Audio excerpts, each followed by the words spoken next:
What does the Baja mean to you? It's given me everything. I love Mexico and I'm impressed with it. An industry has no patience for you. They won't help you. And we have failed and failed so much together. I'm not focusing on everyone else as my competitors. You know, I'm focusing on my goals. You never know who you're to be sitting next to when you board a plane.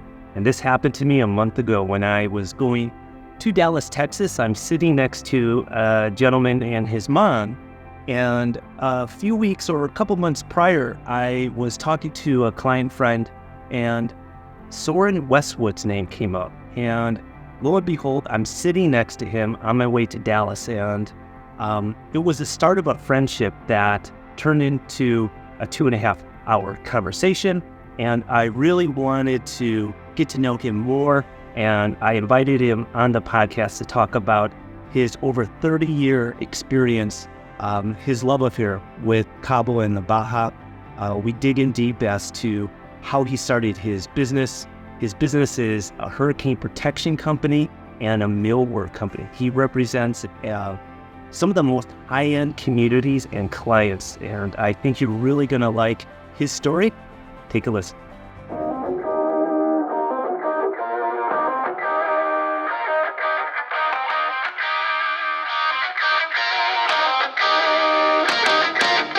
Okay, so you were saying? I was saying I had started with the Facebook part to get people over for work. Mm-hmm. But then I started noticing that YouTube was also a good platform. I remember a long time ago, I was talking about the high profile house we had done. And for some furniture stuff, it was like, oh, I'll just do a video and we'll post it on YouTube. Right.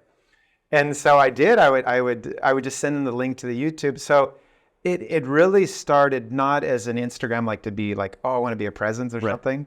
It was more like a tool because you can't send the stuff as an email, right? Right. No, and well, there is technology where you can do that now. But that was 10 years ago. So, I mean, you running a carpentry business, getting into social media 3-4 years ago, but going back to your first time coming to the Baja here in Cabo San Lucas, how long ago are we talking? I came in 87. So it was 87 or 88. I think it was 88 because it was like a graduation present. And from my dad. Okay. You know, so my dad, stepmother, grandmother, brother and sister, cousin, whatever, you know, they're like 7 High school graduation? Yeah, high school graduation. And you didn't fly into San Jose. You flew into La Paz. Oh, and you take it. Well, no, we rented a Volkswagen bus and to drive over here, which broke down between the Todos Santos and Cabo. You know, the linkage popped off the gas. I don't know how. I think we found a string or something to get the thing. Was that a dirt road going? No, but it was 2 lanes. And it was narrow. Right. And do you remember that? Well, I remember before it became a 4-lane. Okay. And so it was extremely, like, we wouldn't drive at night. Oh, it was dangerous because for us, well, there was nothing here. You know, so I think we'd go over almost every weekend. You know, you'd go over there and the big thing was you'd bring over your roll of film. You'd leave it in the store, which is called Dorian's. Develop it. To get your film developed, however many rolls you had. And you'd go do all your shopping or whatever. And my wife had her roll of stuff and I would just carry the bags. And, and then you'd pick up your roll of film and you'd get moving. And it was really cool. I don't know, cool, but it was a memory. That radio station in La Paz retransmitted a top 100 station from the United States. It did. And so you got English. So here's this English countdown thing Sunday night as we're driving back. And it's like you're leaving La Paz. Oh, I'm going to lose it. And you'd start going over these hills and you'd barely catch a song. And it's like, oh. And then you'd head back. But the thing about that road was it was dangerous. Yeah, very, very much so. And it still can be dangerous. People hitting cows, and that's being a 4-lane. But I actually, when we bought our first car down here, I was coming back from La Paz and we just bought the car and just driving along. Again, same spot that I think that the Volkswagen thing broke down around between Todos Santos. here's this black cow right in the middle of the road. And I'm just like, and I sideswipe him. And I was so mad. I just kept driving. It was like, and finally a few kilometers down, I, pull over, just, okay, what happened, A little bit of dent, cow hairs stuck into to the fender of the Jeep. And it's like, so that was crazy. So you first came here on a high school graduation present. And then when did you finally move? I was 22. It was 92. And I had been down twice. Because in 91 I came down with my dad again, just he and I. And then 92 he was going to move down here. And I was in my first job because I had worked for my dad all my life. What business? Carpentry also. Yeah. Different style than what I do now, but it was still millwork. And he was coming down. I at that time, he had sold his company, so I'm actually working for somebody else who I'd never done before, and I worked for him for a little over a year. And did I quit? Did I get fired? I don't know, but it was whatever. It was mutual. And he's like, "Oh, we're gonna move down to Cabo, and we're gonna do this. We're gonna get into construction." This is your dad saying this? Yeah. Okay. And, back then, you don't hear about it so much anymore, actually, the Cabo grifter, not grifter, but just, it was a different world back then. And so I think I told you about this earlier. Over by the country club, there's this house that's unfinished. Well, we were supposed to come down and, whoever had access to that, it was like, oh yeah, we're going to finish this and we're going to get into construction. We were at the guy's house in San Diego in 92, getting ready with everyone to come down. It was stepmom and the kids and a boat and my Volkswagen behind the truck. And we're like, it's somebody's house. I don't even remember who it is. Okay, let's go.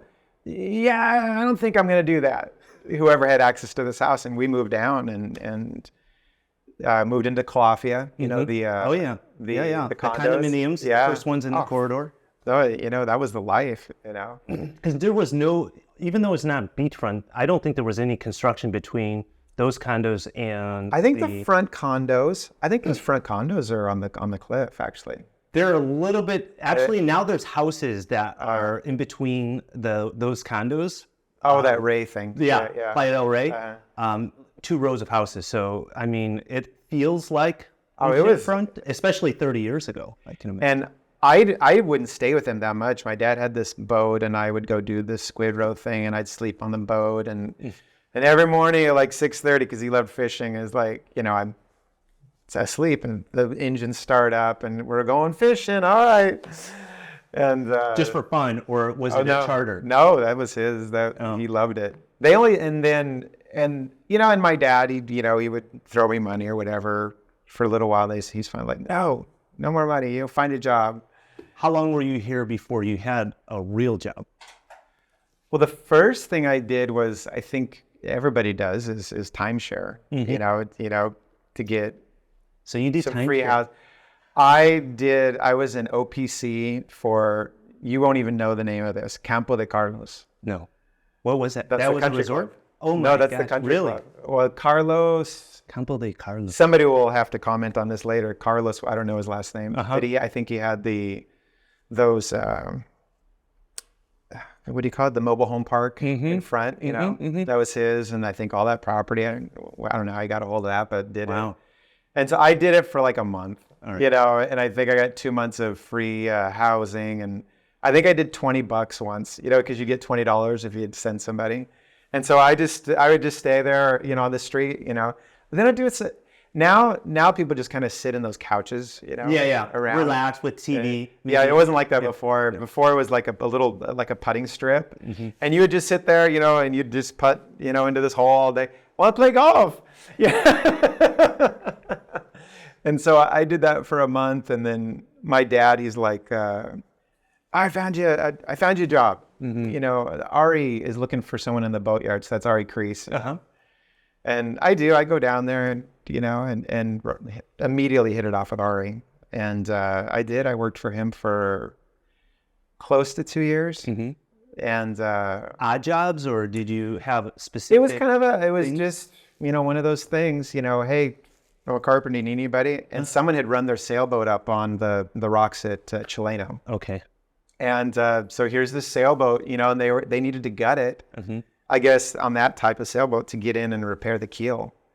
And so that was my first job. You know, I totally pulled this thing apart, and then I don't know, just kind of things came easily for me, I guess, because I could do electrical or plumbing or whatever, or run out with the boat and pick up not a salvage, but a stranded boat in the bay, and you'd bring it in and fix it up. And well, I would you know, guide it into that lift that they have, and then whoever, yeah, that was a great time of being here. So you were doing that in the early mid 90s. So that's 93. Okay. Because I was here in December of 92, and that was like 3 months afterwards. So, you know, right into 93, I'm working there at the boatyard, and just a great group of people, you know, just paint. It was, you know what, it was mostly, what's the politically correct word, but usually Mexicans who live in the United States. The pochos. And I don't think that's a bad. I don't think so. No, nobody said, don't call me that. I don't get upset when people say gringo. Yeah. I had a friend that she hated that. Don't call me gringo. And but so there at the boatyard, it was all there was a group of Mexicans who worked at the boatyard in San Diego. So they came down to set this up, and I guess I don't know the full story. Ari was the manager, and then all these people, and it was just great, you know. So you do that for 2 years, and then what? So this is funny. So I'm married now. I'm getting married. We're gonna have a baby, and I'm like, I got to do something different. You know, I can't just work for an hourly wage. I need to do something different. And my mom had done like beauty supplies, you know, and I'm thinking, I got to sell something that people need. You just got to replenish, you know. And so she had worked with Nexus. That was just one of the companies that she was selling, which is a hair care product. And I was like, I'll do that. Are you kidding me? You were selling hair? And so I call up Nexus and, hey, will you give me distributorship? And I, you know, sometime back then and even now, people were like, sure, we could use a free trip down there. You know, they'll use it just as a reason to come down. Got to go see a customer. And they came down, and I did that, and I drove every street. Selling it? Well, I drove every street looking for like estéticas, which in English is like beauty salons. Yeah, beauty salons. Every street here, every street in just wherever, La Paz. I mean, there couldn't have been that many. I bet you there were 70 back then. Well, it's just a bit. I mean, everybody. I mean, get your hair, nails, whatever. And so I had that, and I'm talking to this guy that would hit the Nexus guy, and he's like, I go, well, this isn't enough, you know. Well, okay, time to do hair care. I mean, no, time to do colors. And all right, whatever. And so we set up and we did a beauty show in Plaza Las Glorias. And what's the one that's in trouble right now on the front of La Paz? The Hotel Los Arcos? The one that's still in Cuelga or whatever? Well, there is one that it's got took over. I don't know. Anyways. So you were there and you're doing these... Well, no, we set this up to do these color shows. And one of the guys, Andreas, which we were super friends with, haven't seen him in a while. And, hey, can you do like the hair colors and stuff? And then we found volunteers. And so here we are. I think our son is months old. And because we found videos of this. And we do a hair show here, do a hair show over there. Everyone's excited. We're all excited. And we took the only money we had is like $3,000, and we just bought all this hair product. It's literally in the truck. And the devaluation of 95. Oh, with the peso. With the peso. Right. Literally in the truck, it was done. That was the end of our company. You know, because all the stuff showed up, we couldn't resell it. Wow. But in the middle of that, I had gone to work for, he's not around. I don't see him anymore. Gary Wagner, who was the of the Giggling Marlin. And we're great friends. And hey, this guy's looking for help, construction. And whatever. And it was Ted Downward. And hey, come help me do electrical. I don't know electrical. I was like, I'll teach you. And it was so. The stories are mixed because they write at the same time. Right. And I worked with Ted for, I think, 2 years. Just great. What was Ted? Because I know him in his real estate days, but was he in real estate back then? Not so much. It was more, well, I guess it was, yeah. Paradise Properties. Is that right? Yeah, Century 21 Paradise Properties. It was Paradise Properties. Just without the Century 21. And so I wasn't, well, I guess that was the office. He's probably going to laugh if he hears this. But because they had the office in the Giggling and Marlin, and I really didn't look at that property part of it. Ted was building houses, and I did the electrical, and he taught me how to do it, and it was just incredible knowledge. And and then like I said, the beauty salon business or whatever still going? No, it ultimately died. 95. And I just stayed with Ted, and and he pushed me to, who knows? I know Ted and I are great friends, and it was very cordial. It was like, I don't want to pay you hourly wage anymore, quote this stuff for me. Right. And so I grabbed one of the guys who was my helper, and I don't know how many jobs I did like that with Ted where I had to quote everything. And probably like 5 or 6 or 7 homes that we did after that with him.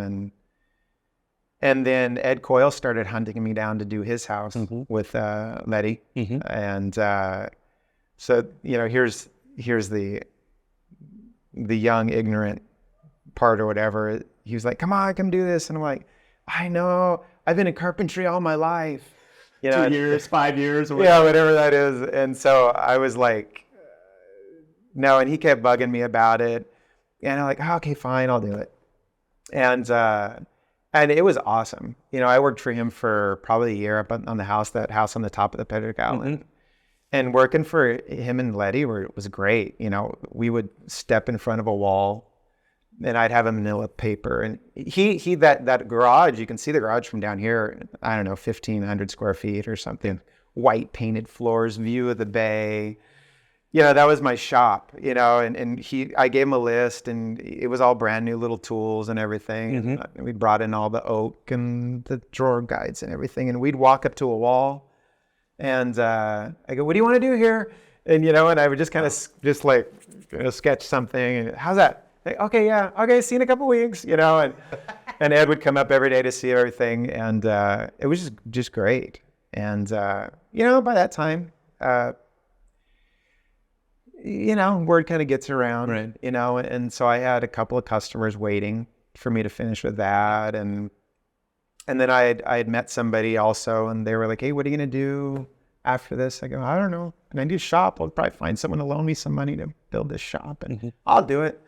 I was like, okay. And that's the shop where you saw. Yeah, yeah. And, I had told him, this is expensive. This little shop is going to be expensive. Why don't we buy this bigger piece of property and rent it out? Okay, that's good. And I got all excited with my wife and everything. And then he came back, and we had all these properties picked out around Cabo. And I was like, well, here. This is in the 2000s 97. Now? 97. Yeah, 96 or 97. I know something is like 97. And so that property, we bought the property, set up the corporation, and built the main structure. Not that back part, but that front part. Like $133,000. Property, corporation, and the main structure. Right. It was like, it was cool. But not today. You could get the property today for that.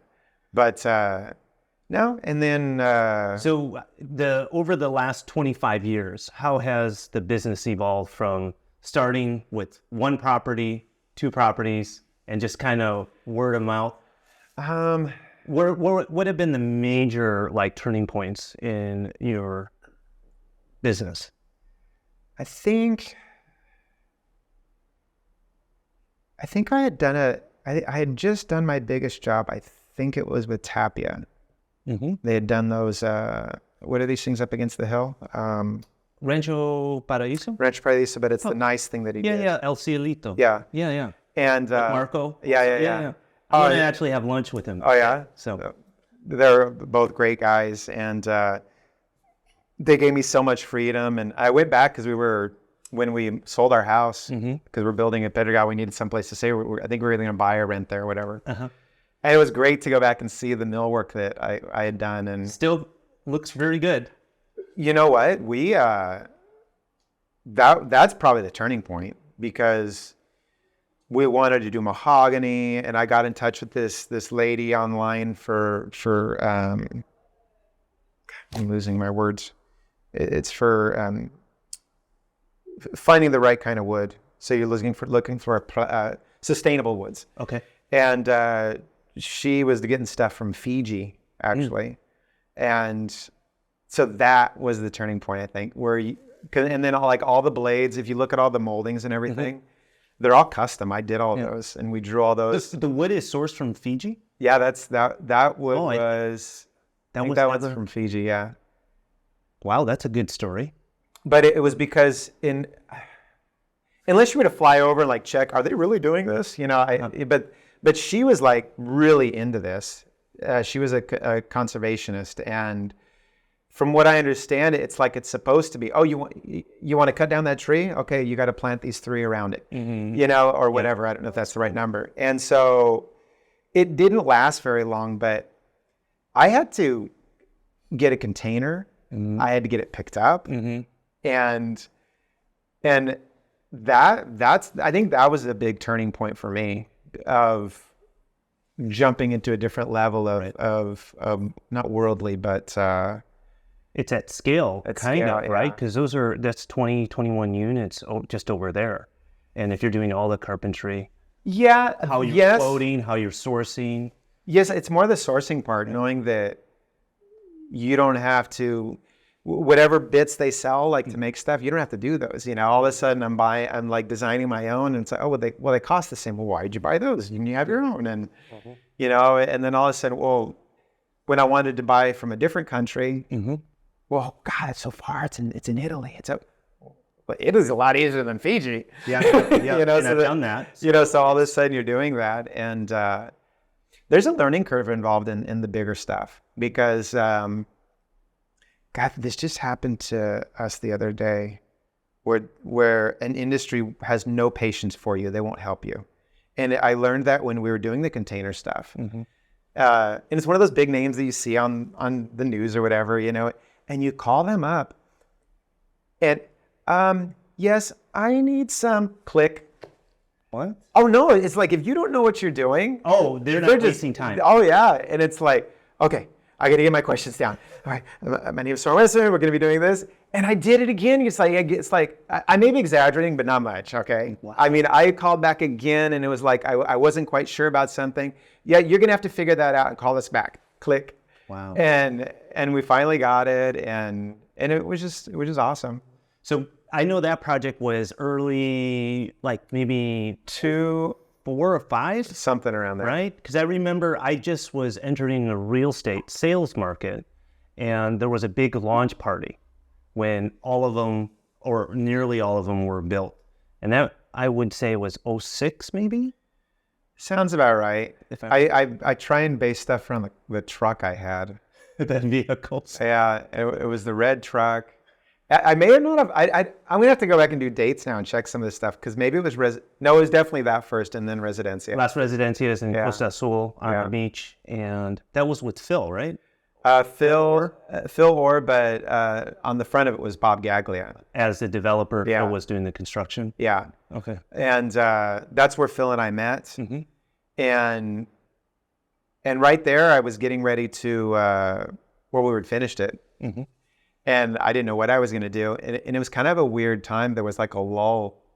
And so, I think it was Bob that said, hey, what are you going to do now? I go, I don't know. He goes, well, I know the guy doing Clooney's house. And I was like, all right. So. In El Dorado. In El Dorado.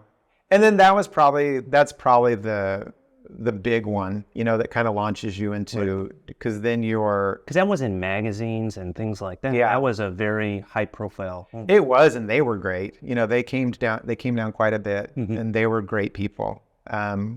We were fortunate enough to do Randy and Cindy's house next door. Well, no, afterwards they just did a new one, yeah. you know, and it's cool. It's a different world, you know. Right. The ultra luxury custom homes that you were saying when a couple days ago we were at your shop, I asked you, so these ultra luxury homes, like give me a rough range of low end to high end, what these houses are spending just on their carpentry. Well, if like a fully loaded, like if I do some interiors, you know, they're $1.5 million just in millwork. And this mega one that we're doing now, I think it's pushing to. Is that the one in Chileno that you were mentioning? No, I didn't. You know, we didn't even get into this. We didn't one. even talk. Yeah, this is a new one because you do projects in El Dorado, Costa Palmas. Costa Palmas, big, El Dorado, Chileno, the Cove now, which is just incredible what they're doing out there. You know, we were gonna buy in there. Should have. Yeah, great price. It was. Judith, I'm gonna interrupt you. It was probably close to 10 years ago when Chileno, when Discovery was going to take it over. The second row oceanfront lots were 1.5 million, and it was a mad frenzy. And now, probably 8 million. I don't even know. Well, you can't buy one, but the ones next to the highway are like 5 million, I think, or 6 million. I remember I was talking to the head of sales over there, and I think Alma and I, my wife, we were looking at the Epius property in Cabo del Sol, that one I'm talking about. Yeah.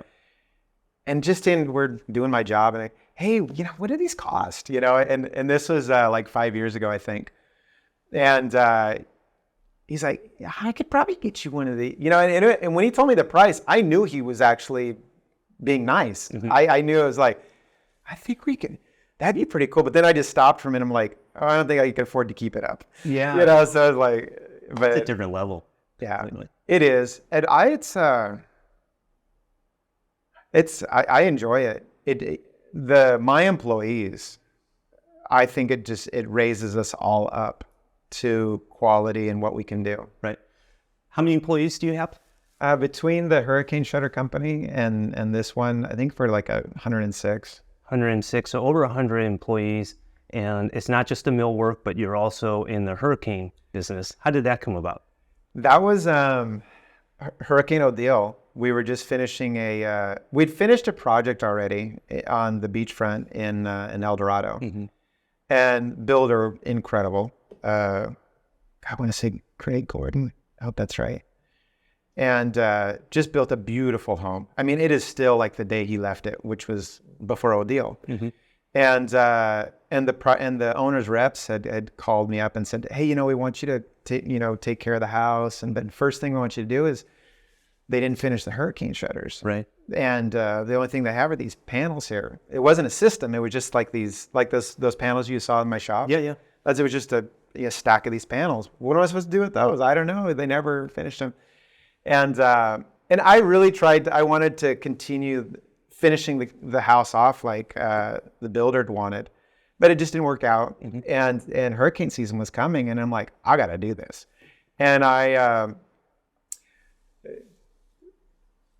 as soon as I jumped in, and all right, I'll do it. The main thing I was going to do is I was going to focus on all those screw holes, you know, because hurricane shutter companies, when they come in, and especially after Odile, they pushed them to do 12-inch centers on everything. So, you know, on these homes, which are works of art now, and when a hurricane shutter company comes in, they're landing those 12-inch holes wherever they land. Right. And the only thing I cared about were those holes. Like the whole system was like kind of secondary. Yeah. And I put these holes really centered on everything, and I had left. actually. I don't know if I had told you that. You left before Hurricane Odile hit? Yeah, because when I had already planned, I'd never go by myself, and I had planned to go see my family up in Montana and Idaho, and well, this is hurricane coming in, but it is clearly a Category 1, and it's heading out. Right. Everything is fine, and I got on the plane. So 24 hours pass by, and I wake up in the morning, and it's not. It's a Category 4 or 5 heading straight for us, and it was horrible. But when I got back, that house was fine. That the owners flew down. They literally flew down on their, because you couldn't come in commercial. It had to be private. So I would say 2 weeks after that, they flew down on their jet. They went straight to the house. They looked at it, and they said, "Oh, okay, looks good," and they left. And so after that, and this was a system, a protection system that you just kind of started working with it because that's what they had. It was just these panels, and I kind of joined them together with some aluminum stuff and with some aluminum MacGyver style. And this house is, I mean, it's on the beach. This house, I'd have to look for pictures. There were piles like 2.5 feet up into the corners of sand, and there's kind of a sad story on why I finally ended up doing the company, but it's mostly pride. You know, like, fine, I'll do this. And I did like 2 or 3 homes in El Dorado for people, and I got all excited about it, and it was really moving up, and I did some extrusions in Mexico City, you know, so it was custom, and sent all these up to Florida to get certification because you need it. Yeah. Failed. But it didn't fail in that it broke. It fails that in Florida they have these requirements for how much they can bend and all that stuff. So I had to go back through to meet their requirements so they would pass correctly. And we just kept going at it and kept going at it. So you're designing and manufacturing the parts for everything. System? Yeah, we just haven't had time to do it, and that is to push maybe a company in Mexico City to do the panel. But other than that, it's all Mexican. The screws, the anchors, the aluminum. We really want to push just to get at that one more thing. And there is a company who has a machine. They just, you know, they're big machines, and to do slight modifications, you know, they're not hundreds of thousands, but you know, $60,000 to $100,000 to the modification. So one day. Yeah. Well, it's funny because you were mentioning earlier this week when we went to your place where you assemble, you manufacture all the stuff, that it's a business almost 10 years into it, kind of reluctantly get into it. You take on the challenge, but it took that number of years to actually become a profitable business also. It did. My son, Ryan, he moved down, he grew up in the United States, and he moved down, I think it's 6 years ago. And he was just going to stay for a year. And like a lot of us. Yeah. And, you know, he got into it, and I started it, but he's worked at it. Yeah. You know, there's so much stuff in that were his ideas, and we have failed so much together. And it's finally, this year has really just been amazing. It just feels like you have a company now, and you know, enjoying money, you know, actually making money at it. But like, you know, you saw the infrastructure, you know, it's not like the bank's calling you going, "Hey, can we loan you money?" And you know, so that stuff all hard costs, and so, you know, when you're building it with nothing, you know, it makes there's no SBA small business loan type of setup in Mexico. There are loans, but they're hard to come by. And what you told me about that one the machine from Italy, that the actual country I have to look into that. My assistant Yvonne, she was looking at it. She goes, okay, well, I looked it up, and wow, that's interesting. And it's probably a bank or a something that's funded by The government. The government. It was. God, where did my wife work when we started dating? Kanako? No, that's the city board. There was something down here that loaned money for small businesses. Okay. And that's where she worked. So it's something similar to that. No, Profeco's where you go when you complain. I forget what it was. But no, she would process the small business loans. But it was government backed. So I'm sure it's something similar to that. But that's what I found out. I just found that out a few months ago, back in November, that Italy it's dedicated to Mexico, actually, this one fund or structure that they've set up. And yeah, so they do financing too, which is good. And actually banks do, once you're stable, banks will loan you money here, but it's expensive. It's 15% and yeah. So aside from it being heavily capital intensive, if you're a business, and getting loans is not easy, and if you do, it's expensive loans. How would you, if someone was trying to start a business in Cabo or in Baja Sur, what are some pieces? Bad questions. I was thinking about this. Now, what kind of stuff are we going to talk about? What's he going to ask? You're not going to like my answer. Don't do it. Well, it's tough, right? So it's such hard work, and it's just such hard work. I think a lot of it is you're ignorant, so you don't know what you're getting yourself into, and then you reflect on it 30 years later, and you're like, if I knew what I know now, I wouldn't do it. But ignorance is bliss. I wish my dad would have come down and participated more.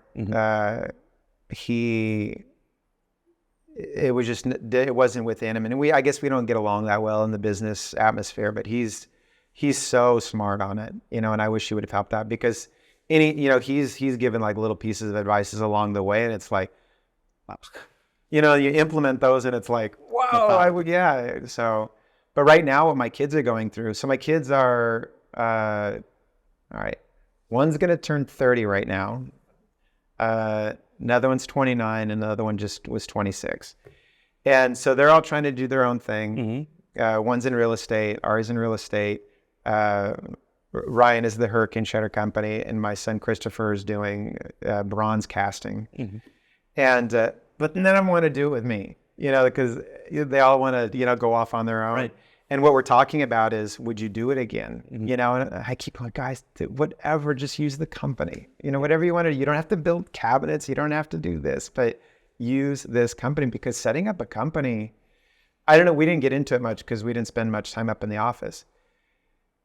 If I was have to say what's more important, the millwork part that you saw down with all the machinery, or the office, it is not, one is not more important than the other. Down here, I was also thinking about this. I don't know if Mexico is more labor intensive on the bureaucracy of a business. I don't know, because I did open a business when I was 20 in the United States, did the register for the taxes and everything when I was 20 and everything. But I only did it for, 6 months to a year, and then I moved here. Right. So I really don't know, but it is tough here. It is. I remember in the beginning, when you wouldn't have money to pay Seguro Social or something, right. If you were late, and I'm right in front of them. Yeah, you are. And so you need to pay on the 17th or on the 18th. They'd go down the list, and who's the closest? Oh, Soren's right there, so on the 18th, it's like knock, knock, knock, Social Security. If you don't pay, shut you down. And then so the second day they show up, they're like, they're taking the serial numbers off your machines, and you're like, what are you doing? It was pretty brutal. And but it keeps you, I guess it keeps your bills But paid. you reached a point where you have this momentum that your new doors are opening, you're actually expanding into a new property. And is it like quadrupling or tripling the size of your operation? I don't know what it's going to do. I don't. We're so cramped there in that shop. It's just a miracle we get anything out of it.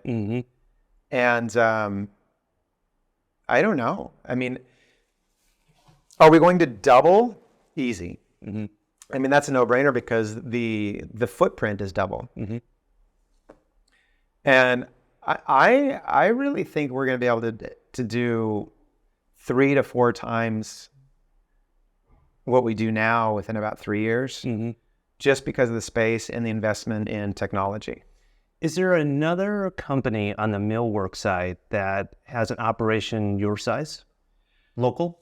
There's one. Yeah, there's one company. Yeah. I think I know Dominguez over by the airport. He was always my, wow, I want to be like that. Yeah. Yeah. You know, and but over on the mainland, you know, this company, the SCM company, all those machines that you saw, they're not just in Mexico selling to me. There are huge factories over in Mexico City, Guadalajara, Querétaro. And, you know, now I was talking to him, they're doing, you know, even better sales right now. You know, on I don't know what the right words are, you know, on the political or the side of it, you know, the problems between the United States and China, you know, China's actually just coming here and buying Mexican companies. You know, and so they have to ramp up, they have to tool up too. So they just keep buying more stuff as well. So Mexico's really, have you gone over to Mexico City much? Not for work, but for just travel. No, it is amazing. I love Mexico. I mean, I mean, I haven't gotten that out, that how much I love the country and I'm impressed with it. And you go over there, like when we started doing the extrusions, we went over to the extrusion company, which is in Chalco, which is a bad part of town. It's actually 45 minutes out of town. And the machinery. I mean, I'm talking not Costco. I'm talking like 4 Costcos.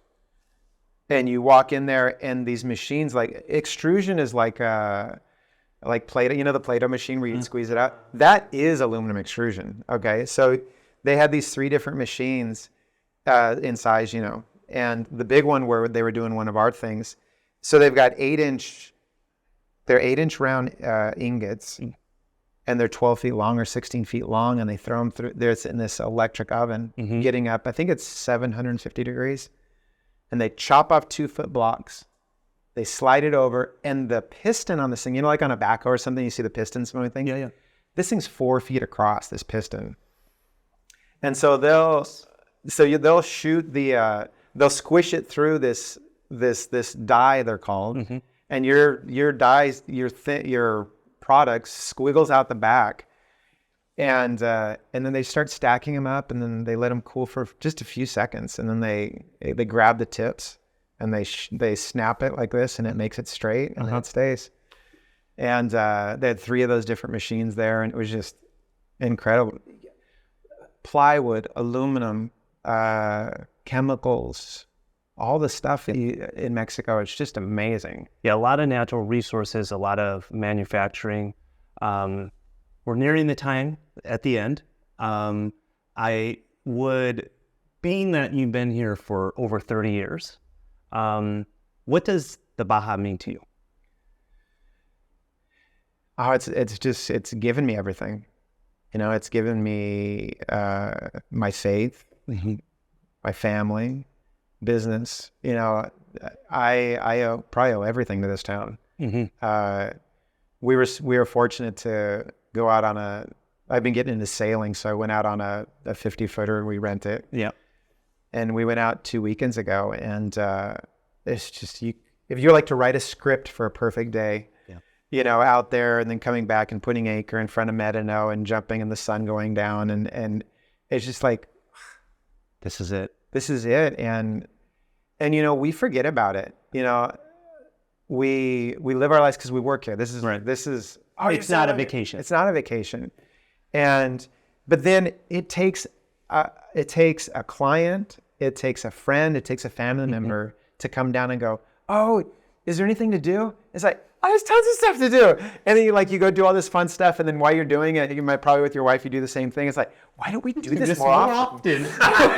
It's so true. And my son's doing the same thing too. Because just same thing you're doing. You know, you have to. What do you love about this place? Right. Because that is a sales tool, and And so he's getting into more stuff. He's going diving more. He's going and doing all these things. And it's showing him a love again, because what do we have to do here?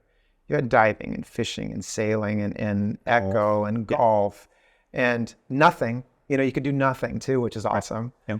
And so it's everything. It's everything. Yeah. My kids, our kids, they grow up here, so, they want to get out. Yeah. But then they're coming back because they're like going, the rest of the world, this is better. Yeah. And, this isn't real. I mean, yes, it is Mexico. We're on Mexico soil, but this isn't real a true representation of Mexico. And for me, even it was more back then. It was more 30 years ago. Yeah. And so, when you're in the United States, sorry, all my fellow gringos, but you're very U.S. centric. You think that is the center of the world, and when you come out, you think it's perfect too. Right. And then when you come out, you look back on the United States, and it's not just looking at the United States going, that's not perfect. It's all of a sudden it opens your mind to the world, And then if you can afford it, even if you can't afford it, put it on the credit cards and go. You have to travel. You have to go to Europe, or you have to go to Central America, or just someplace else, because it just opens your mind up to that. It's the United States is important.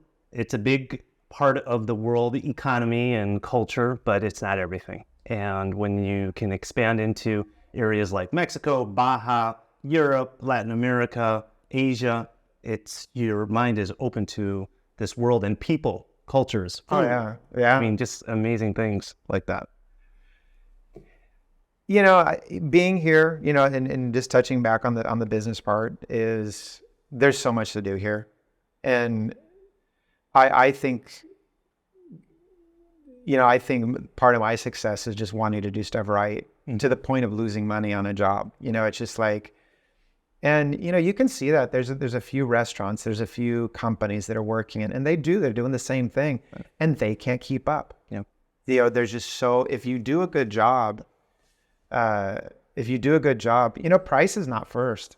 Price is not first on the list of, we got to find some place cheap for my door, or for my lunch, or for this. Yeah.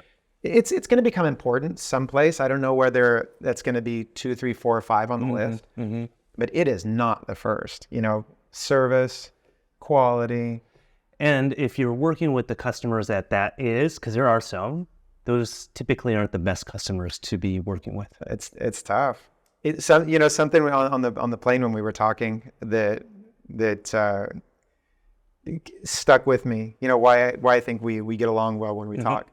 And we just met less than a month ago. Yeah, less than a month ago. And I said, well, what do you dedicate your success to? You've come up pretty fast here, and it's I'm not focusing on everyone else as my competitors. Right. I'm focusing on my goals. Right. And that's me too. People have said, well, who's your biggest competitor here? And go, well, no, I'm my biggest competitor, right? Because I'm trying to, all the failures that we do. Yeah. You keep failing, and I don't want to fail anymore. So.